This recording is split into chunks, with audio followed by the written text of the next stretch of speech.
નમસ્કાર મિત્રો, વેધર ઇન્ફોર્મેશનમાં આપનું સ્વાગત છે અને હું છું પરેશ। ખાસ કરીને આજના વિડીયો આપણે વાત કરવાની છે કે જે વારસાઈ જમીનની અંદર જે સીધી લીટીના વારસદાર અને આડી લીટીના વારસદાર બે પ્રકારના વારસદાર અત્યાર સુધી ગણાતા હતા। હવે એમાં સરકારે મહત્વનો નિર્ણય કર્યો છે કે આડી લીટીના નહીં, બધા સીધી લીટીના વારસદાર ગણાશે। અને ખાસ કરીને હવે જે સ્ટેમ્પ ડ્યુટી ભરવી પડતી હતી એ વારસાઈ જમીનની અંદર કોઈ જ પ્રકારની સ્ટેમ્પ ડ્યુટી નહીં ભરવી પડે। માત્ર એક વ્યક્તિ દીઠ 300 રૂપિયા ટોકન ચાર્જ ભરી અને પોતાની જમીન છે એમાં નામ હટાવી શકાશે, નામ કમી કરી શકાશે। જોકે આ મુદ્દાની અંદર ઘણા ટાઈમથી ખેડૂતને આ અગવડતા પડતી હતી, જેની અંદર કિસાન સંઘ અને એક જે ભરતભાઈ ચૌધરી નામના જે માણસા તાલુકાના એક વ્યક્તિ છે એ ખેડૂત આગેવાન પણ લડતા હતા અને બીજા પણ ઘણા બધા ખેડૂત આગેવાન લડતા હતા। એમાં ભરતભાઈ ચૌધરીની આ એક મોટી જીત કહેવાય, એક પ્રકારે ખેડૂતોની જીત કહેવાય। અને ખેડૂતોની આ જીત થઈ છે ને સરકારે ખેડૂતના હિતમાં આ મહત્વનો નિર્ણય લીધો છે। ત્યારે હું આપને જણાવી દઉં કે સીધી લીટીના આડી લીટી શું છે। પહેલી વાત તો એ છે સીધી લીટીના વારસદાર એટલે કે આપણી જે જમીન હોય એ જે પિતા હોય, પિતાના જેટલા પણ સંતાનો હોય તમામને સીધી લીટીના વારસદાર ગણાય। ઘણી વખત એવું બનતું હોય કે આપણી પાસે બે સર્વે નંબર હોય, સર્વે નંબર 12 અને 13। હવે બે ભાઈઓ હોય તો બે ભાઈઓનું સંયુક્ત ખાતું હોય, ખાતું અલગ પાડેલું ન હોય। હવે બંને ભાઈઓના બે અથવા તો ત્રણ સંતાનો હોય છે।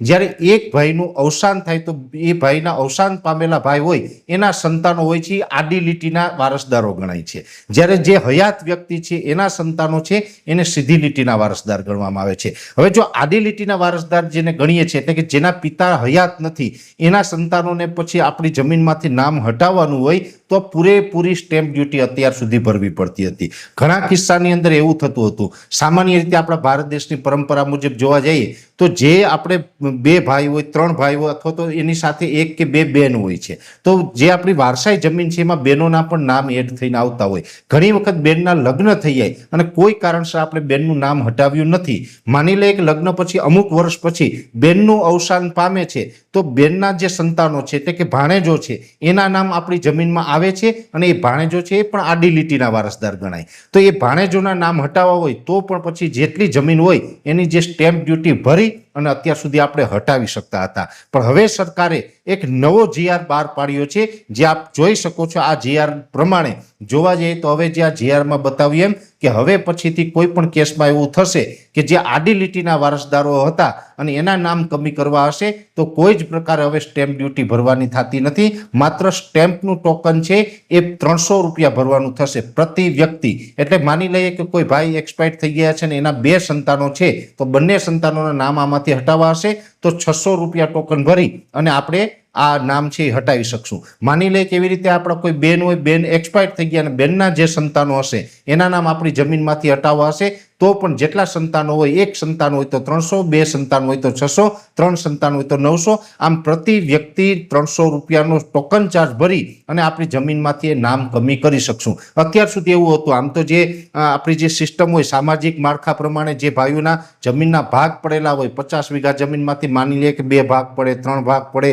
અથવા તો 4 ભાગ પડેલા હોય અને પછી એમાં અન્ય નામનું ઉમેરાણા હોય। ઘણી વખત એવું હોય કે આપણે સંયુક્ત પરિવારમાં રહેતા હોય, સંયુક્ત પરિવારમાં વર્ષો સુધી એમાંથી એક ભાઈનું અવસાન થાય છે અને એના પછી સંતાનો હોય આડી લીટીના વારસદાર થઈ જતા હતા અને એના નામ પછી અલગ અલગ ખાતા પાડવામાં આપણે જમીન જેટલી હોય એ જમીનની જંત્રી મુજબની પૂરેપૂરી સ્ટેમ્પ ડ્યુટી ભરવી પડતી હતી। પણ આ બધા જ ખેડૂત આગેવાનોએ સરકારશ્રીને રજૂઆત કરી, કિસાન સંઘે રજૂઆત કરી, ભરતભાઈ ચૌધરી જેવા ખેડૂત આગેવાને રજૂઆત કરી, બીજા અન્ય સંગઠનોએ રજૂઆત કરીને તમામની રજૂઆત છે એ સરકારશ્રીએ ધ્યાને લીધી છે। સરકારશ્રીને આ માલુમ પડ્યું કે ખરેખર આમાં ખેડૂત સાથે થોડો ઘણો પણ ક્યાંય અન્યાય થાય છે એટલે સરકારે ખેડૂતના હિતમાં ધ્યાન રાખી અને આ એક મોટો નિર્ણય કર્યો છે અને આ નિર્ણયને કારણે લાખો ખેડૂતોને આ સ્ટેમ્પ ડ્યુટીમાંથી રાહત મળી છે। એટલે આ સરકારે અગત્યનો ખૂબ મહત્વનો નિર્ણય કર્યો છે। આ મહત્વના નિર્ણય બદલ હું સરકારશ્રીને ખૂબ ખૂબ અભિનંદન પાઠવું છું। આ નિર્ણય છે ખરેખર આ નિર્ણયથી લાખો ખેડૂતોને આ ફાયદો થવાનો છે। લાખો ખેડૂતો છે એ અત્યાર સુધી આ જે સ્ટેમ્પ ડ્યુટી ભરી અને જે નામ અલગ કરતા હતા, ખાતા અલગ કરતા હતા, એ માત્ર હવે એક વ્યક્તિ દીઠ 300 રૂપિયા જેવો નોર્મલ ચાર્જ ભરી અને હવે ખાતામાંથી પોતાનું નામ કમી કરાવી શકશે. એટલે આ અગત્યનો જે જીઆર સરકારશ્રીએ બહાર પાડ્યો છે ને આ જીઆર મુજબ લાખો ખેડૂતોને આ ફાયદો થવાનો છે. એટલે મેં આપને જણાવ્યું એમ કે આપણે જે ખાતેદાર હોય એ ખાતેદારના સંતાનો હોય એ વારસદાર કહેવામાં આવે છે. પણ અત્યાર સુધી બે પ્રકારના વારસદાર હતા, એક સીધી લીટીના વારસદાર અને એક આડી લીટીના વારસદાર. જેના પિતા છે એ હયાત હોય એ સીધી લીટીના વારસદાર ગણવામાં આવે છે અને જેના પિતા હયાત ન હોય એ આડી લીટીના વારસદાર ગણવામાં આવે છે. ઘણી વખત બે ભાઈઓ હોય અને એના એક બેન હોય તો એ બેનના સંતાનો છે એ પણ બેનનું મૃત્યુ પછી આડી લીટીના વારસદાર ગણવામાં આવતા હતા.